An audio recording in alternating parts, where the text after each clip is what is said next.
دنیا میں جس شخص کو بھی اللہ تبارک و تعالیٰ نے زندگی عطا فرمائی ہے وہ اللہ تبارک و تعالیٰ کی قدرت کا شاہکار ہے۔ ہمارے ہاں یہ ہوتا ہے کہ ہم پہلے تو یہ پہچان ہی نہیں پاتے کہ اللہ تعالیٰ نے ہمیں کتنی خوبیوں کتنی صلاحیتوں کے ساتھ نوازا ہے، پہچان نہیں پاتے، غور نہیں کرتے۔ لقد خلقنا الانسان فی احسن تقویم، اللہ نے بڑی بہترین ساخت پر خوبصورت ترین انسان پیدا کی، لوگوں کو صلاحیتیں دی اللہ تعالیٰ نے۔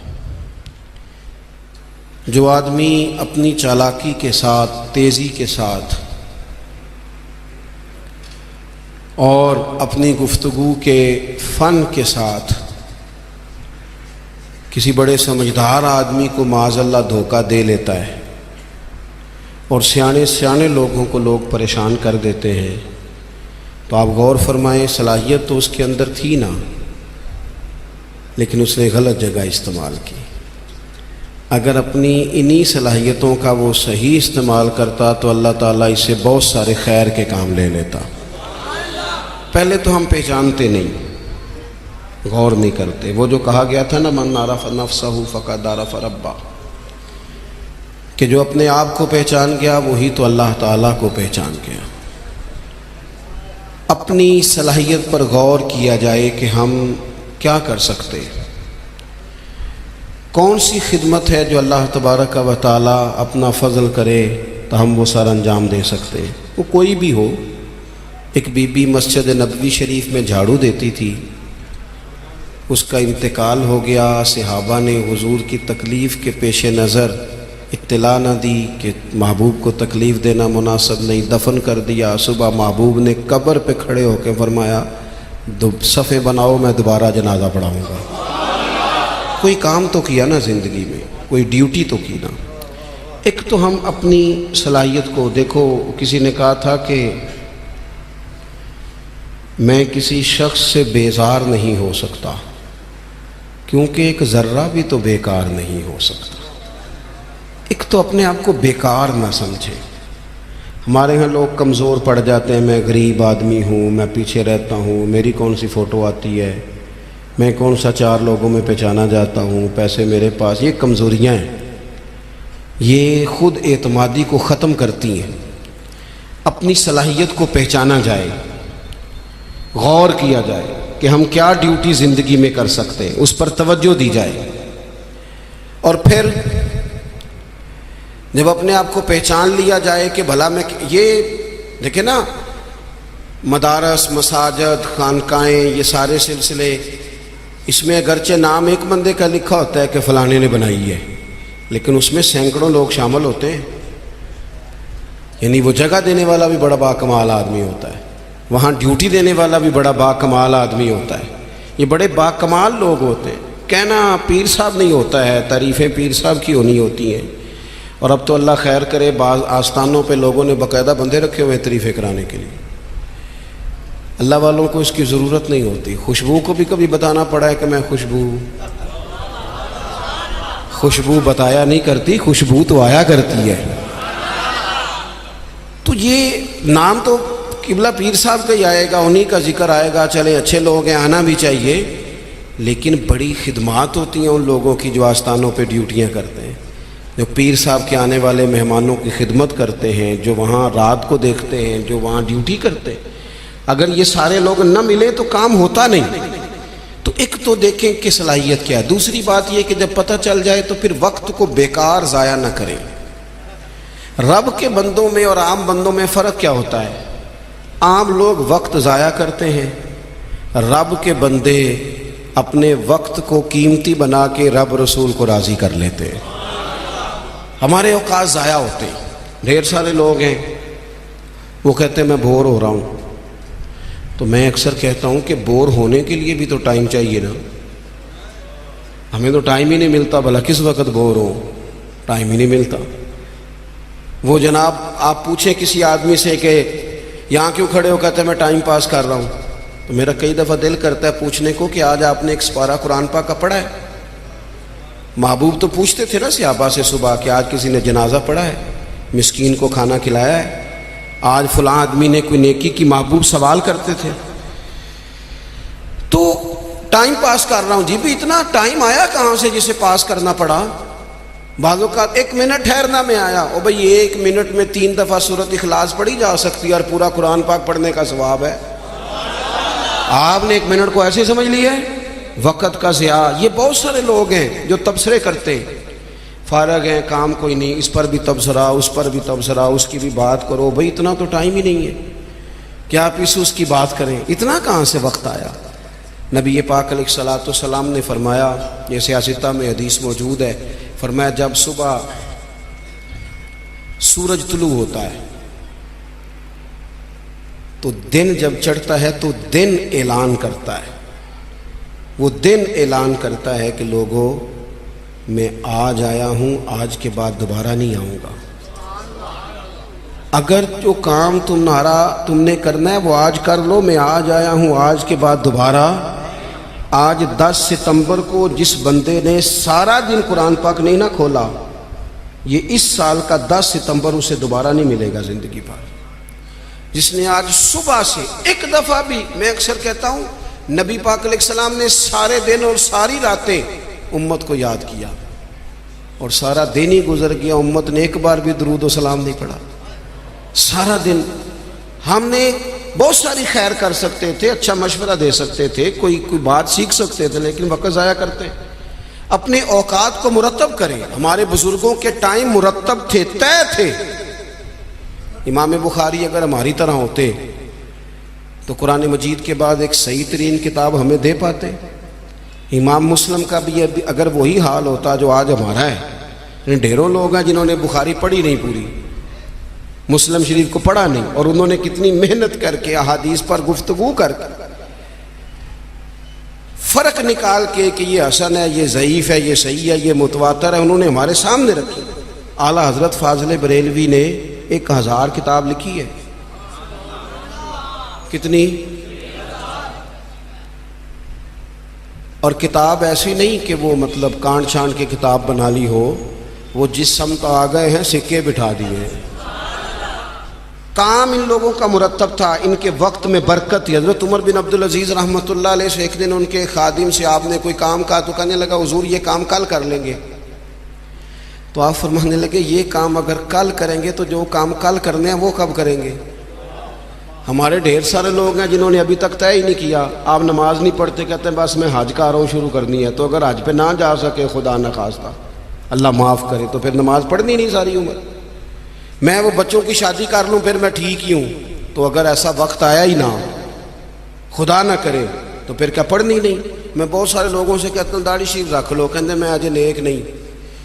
تو میں نے کہا داڑھی کی قسم ہی اٹھانی تھی, بس نیک ہونا تو رکھنی ہے. روٹی کی اٹھاؤ نا کہ جب تک نیک نہیں ہونا کھانی نہیں, یہ کرو نا بات. باقی سارے کام چل رہے اور اس پر آپ کسی کو توجہ دلائیں, بلکہ بعض نے چھوٹی رکھی ہوئی ہوتی ہے. تو میں کہتا ہوں چھوٹی والے کو بھی تو لوگ مولوی کہتے ہیں نا, تو اسے پوری کر. اپنی مرضی کی کیوں رکھتا ہے, رب رسول کی مرضی کی رکھ. کام جو کرنا ہے اسے شروع کیا جائے, جو ڈیوٹی کرنی ہے اسے. ہمارے ملک میں رواج بنا دیا گیا ہے, کام نہ کرو بیسے کرو, کام نہ کرو کیچڑ اچھالو. یہ دیکھو نا کتنی تکلیف ہے سیلاب والوں کو, کتنی تکلیف ہے. ہمارے وہاں دوست موجود ہیں, اپنی ہمت کے مطابق کام کر رہے ہیں. میں خود بھی وہاں حاضر ہوا تھا. اب وہ کہتے ہیں کہ جلدی امراض ہونے لگے. یعنی ایک طرف وہ بندہ ہے جو نخرہ کر رہا ہے کہ یہ روٹی میں نے نہیں کھانی, یہ سالن لے جاؤ, اور دوسری طرف ماں کے کہتی ہے کہ صرف میرے بچے کو زخم ہو گئے ہیں, کیڑے کھڑے ہیں پانی میں, جلدیں پھٹنے لگی ہیں, صرف دوائی چاہیے. تو کیا رب کریم نے حساب نہیں لینا؟ چلے مہربانی کرتے, وزیروں نے تو نہیں جانا تھا, پیر ہی ایک دورہ کر آتے, تھوڑی سی توجہ کر لیتے. کیا یہ محبوب پاک کو راضی کرنے کا طریقہ نہیں؟ کیا حضور نے فرمایا نہیں جو میری امت سے محبت کی جس نے اسی نے مجھ سے محبت کی؟ کیا فرمایا نہیں جب میری امتی کو تکلیف ہوتی ہے تو مجھے تکلیف ہوتی ہے؟ یہ کام نہیں خیر کا؟ خدا کے بندے تو ہیں ہزاروں, بنوں میں پھرتے ہیں مارے مارے. میں اس کا بندہ بنوں گا جس کو خدا کے بندوں سے پیار ہوگا. اپنے اوقات کو مرتب کریں. ہمارے ہاں مزاج نہیں کام. یہ دیکھیں نا جلسے ہو رہے ہیں, آ رہا ہے فلانا, جا رہا ہے, یہ ہو رہا ہے, اور سب سیاسی جماعتیں اللہ ماشاء اللہ جتنے خرچے یہ ان کاموں پہ کرتے ہیں نا, اس سے آدھے خرچے اگر کریں. آپ گاڑیاں سجا رہے ہیں, فلان ہو رہا ہے, پجاروں نکلی ہوئی ہیں, فلاں کام ہو رہا ہے, اور دوسری طرف حال یہ ہے کہ لوگ چار پہیاں کھڑی کر کے ان کے اوپر چادریں ڈال کے اپنی بیٹیوں کو چھپائے بیٹھے ہیں. نہ ادھر ادھر کی تو بات کر, یہ بتا کہ قافلہ کیوں لٹا, مجھے رہزنوں سے غرض نہیں, تیری رہبری کا سوال ہے. تھوڑا سا توجہ دینے کی ضرورت ہے کہ ہم ترجیحات ہماری کیا ہیں, ہم اصل میں کرنا کیا چاہ رہے ہیں, ہمارا رستہ اور سفر کیا ہے. وہ ایک علاقے میں نا, بلکہ یہ میرپور جب ایک دفعہ تاریخ بتاتی ہے کہ سارا کسی حادثے سے ٹوٹ گیا تھا, تو ایک آفیسر کہتے ہیں میری یہاں ڈیوٹی تھی, چونکہ شہر سارا ہی ایک دفعہ الٹ پلٹ ہو گیا تھا, تباہ ہو گیا تھا, تو میں نے دیکھا ایک بوڑھا شخص اور اس کی بیوی 2 بوریاں گدے پہ رکھے ہوئے آ رہے ہیں. میں نے آگے بڑھ کے سلام لی, بابا جی کدھر جا رہے ہو؟ کہنے لگے پوچھنا تھا وہ بیت المال کا دفتر کہاں ہے, کہاں جہاں خزانہ جمع کرایا جا رہا ہے. تو میں نے کہا بابا جی میں ہی ہوں دفتر کا آفیسر, آپ نے کیا جمع کرانا ہے؟ تو کہنے لگے میں نے اور میری بیوی نے کانپتے اور بوڑھے ہاتھوں سے محنت کر کے یہ کچھ سونا چاندی ملبے کے نیچے سے نکالا ہے, بیت المال میں جمع کرانا ہے. تو میں نے کہا بابا سارے لوگ گھر لے جاتے ہیں, آپ بیت المال میں لے آئے. کہنے لگے پتر شہر سارا ٹوٹ گیا ہے, یہاں ہمارے بزرگوں کی قبریں ہیں, ہم تعاون کرنا چاہتے ہیں ہمارا شہر پھر سے آباد ہو جائے. شہر آباد ہوں گے تو گھر بھی انشاءاللہ بانی جائیں گے.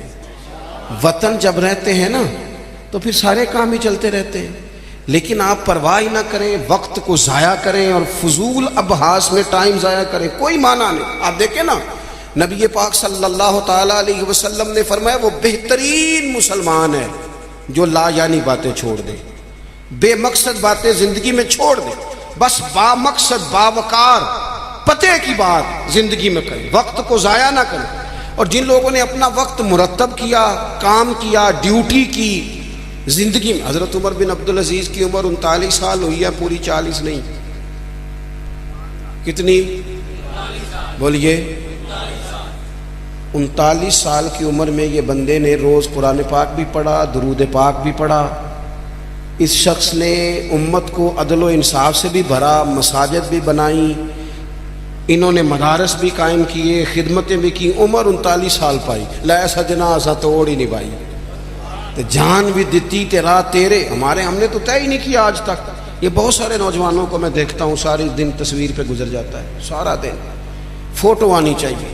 اور قوم نا زیادہ تر اللہ ماشاءاللہ بالخصوص نوجوان نسل ہواؤں میں زندہ ہے, خوابوں میں زندہ ہے, موبائل کے اندر زندگی گزار رہے ہیں. زندگی کے دکھ کچھ اور ہیں, کرب کچھ اور ہیں, تکلیفیں کچھ اور ہیں, سمجھنے کی چیزیں کچھ.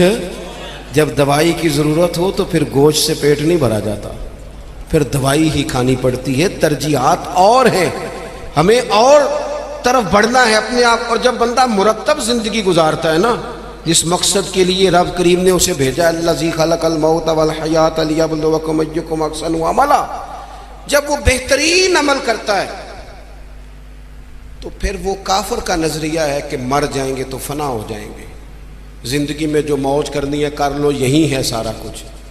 مومن کو تو بتایا گیا ہے کہ تو یہاں قیدی ہے, تیری یہاں زندگی رب چاہی گزار دنیا میں, اللہ رسول کی مرضی پہ چل. قیامت کے دن اللہ تبارک و تعالی جنت میں تجھے ساری نعمتیں عطا فرما دے گا. یہ کووڈ-19 کے دن تھے نا, تو مجھے ایک سرکاری ادارے میں مدعو کیا گیا. کہنے لگے جی خوف بڑا ہے لوگوں پہ, کرونا سے ڈرتے ہیں. بعض لوگ تو ایسے ہیں جو کسی جگہ ہاتھ, یہ ٹینشن بڑی سوار ہوتی ہے نا. ایک صاحب میرے سامنے بیٹھ کے کہنے لگے جی مجھے تو زیادہ لوگ جمع ہو جائیں تو گھٹن ہونے لگ جاتی ہے, تو یہ قبر میں تو میں تو بڑا خوف کھاتا ہوں. تو میں نے ان سے کہا قبر کھڈا ہے, گڑھا ہے, دوزخ کے گڑھوں میں سے گڑھا ہے, حدیث صحیح موجود ہے, بات بالکل ٹھیک ہے. لیکن قبر کی ایک دوسری حالت بھی ہے جو بندہ مومن کے لیے. آپ کا جو خیال ہے نا سانس کیسے آئے گی، چاروں جانب سے بند ہے، تو جو رب ماں کے پیٹ میں بندے کو سانس کے لیے موقع دیتا ہے نا، اور اگر کوئی اس سے بھی زیادہ آسان بات سمجھنا چاہے تو انڈا چاروں جانب سے بند ہوتا ہے، سوراخ بھی کوئی نہیں ہوتا، چاروں، میری طرف دیکھیں جی، چاروں جانب سے انڈا بند ہوتا ہے، لیکن جب چوزا نکلتا ہے تو زندہ بھی نکلتا ہے، سانسیں بھی لیتا ہے اور خوبصورت بھی نکلتا ہے۔ تو جو مالک وہاں اس کے لیے ساری آسانیاں فراہم کرتا ہے وہ قبر میں بھی فرمائے گا۔ لیکن دو حالتیں ہیں نا، ایک وہ کھڈا ہے، وہ گھڑا ہے۔ دیکھیں میں نے اگر گجرانوالہ آنا ہے تو گجرانوالہ کی سڑک پہ چڑھنا چاہیے، پنڈی والی سڑک پہ تو اگر کوئی سڑک ہی اختیار کی ہو جو سیدھی کھڈے میں جاتی ہو، تو اس نے تو سڑک جان بوجھ کے اختیار کی ہے، نہ حلال حرام کی تمیز ہے، نہ بولنے میں احتیاط ہے، نہ کوئی پرواہ ہے، نہ بیٹیوں کا حق دیا ہے، نہ بہنوں کو ان کا حق دیا ہے، نہ ذمہ داریوں کا احساس کیا ہے۔ تو پھر اللہ معاف فرمائے، اس نے تو سفر ہی کھڈے کا شروع کیا۔ لیکن اگر اس نے زندگی تھوڑی محتاط گزاری ہے، رب چاہی گزاری ہے، تو پھر قبر کی دوسری حالت بھی حضور نے بیان کی۔ یعنی بندہ مرے گا تو ذرا تصور کرنا کیا کہنے لگا ہوں، جب وہ مرے گا تو اس کی صرف قبر نہیں بلکہ اس کی قبر باغ ہے، کیاری ہے، قبر باغ ہے، اور معمولی باغ نہیں، جنت کے باغوں میں سے باغ، اور ایسی کیاری جنت کی، ایسا باغ، ایسا گلشن کہ جس میں آنکھ کھلتے ہی پہلی زیارت ہی مدینے والے محبوب کی نصیب ہوگی۔ کیا کہا حضرت نے، کہنے لگے لحد میں عشق رخ شاہ کا داغ لے کے چلے، ہم نے اندھیری رات سنی تھی چراغ لے کے چلے۔ اب اللہ فرماتا ہے یوم نحشر المتقین الی الرحمن وفدا، فرمایا جو متقی لوگ ہوں گے نا، پرہیزگار، وہ جب رب کی بارگاہ میں پیش کیے جائیں گے تو مہمان بنا کے پیش کیے جائیں گے، اللہ کی بارگاہ میں مہمان بنا کے۔ وَنَسُوقُ الْمُجْرِمِينَ إِلَىٰ جَهَنَّمَ وِرْدًا، اور مجرموں کو جہنم کی طرف پیاس سے ہانکا جائے، پیاس سے ہانکا جائے۔ اپنے معاملات زندگی کو ہمیں جلدی سے طے کر لیں، وقت نہ گزر گیا تیزی سے، کالے بالوں کی جگہ سفید آنے لگ گئے، اور تندرست وجود کہیں کہیں سے درد کرنے لگ گیا۔ یاروں کے دوستوں میں سے، یاروں کی جماعتوں میں سے کچھ دوستوں کے ہم جنازے پڑھائے،